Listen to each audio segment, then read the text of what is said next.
Hi everyone, welcome. My name is Kenneth. My name is Mohammed Jafar, and we'll be talking today about how to calculate the statistical power for your study. All right, so we'll be using the free software from the University of Heinrich Heine in Germany called G-Power. It's a free software available for both Mac and Windows, and you can find it on this website and through these couple of links. And once you download the software and open it up, this is what you will see. So as you can see, there are a lot of things to fill in this dashboard. But first thing first is the test family that you're using for your study. And then there's the statistical test. For our study, for instance, we did a multiple linear regression.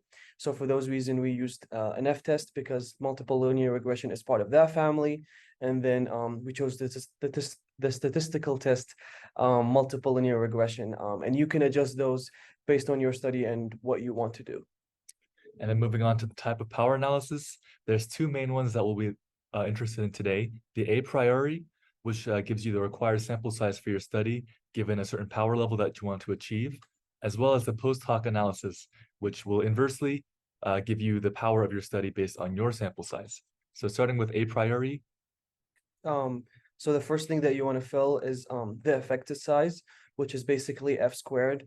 And F squared comes from a formula known as Cohen's F.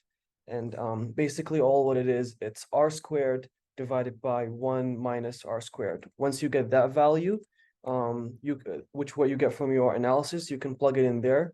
There's also another way that might be easier where you just plug in your R square in that box to the left, and then you go all the way down and you just hit calculate, and then it'll automatically put it in the effect size.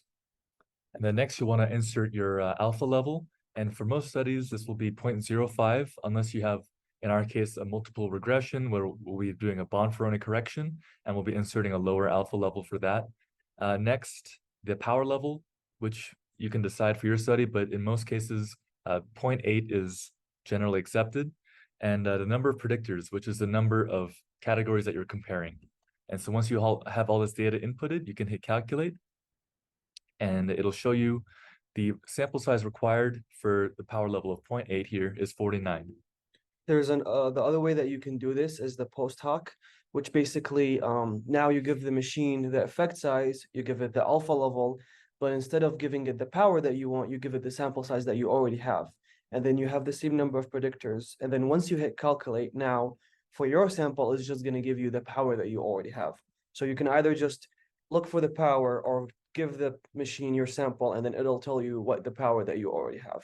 And these are basically the two simple ways that you can calculate the power for your statistical study.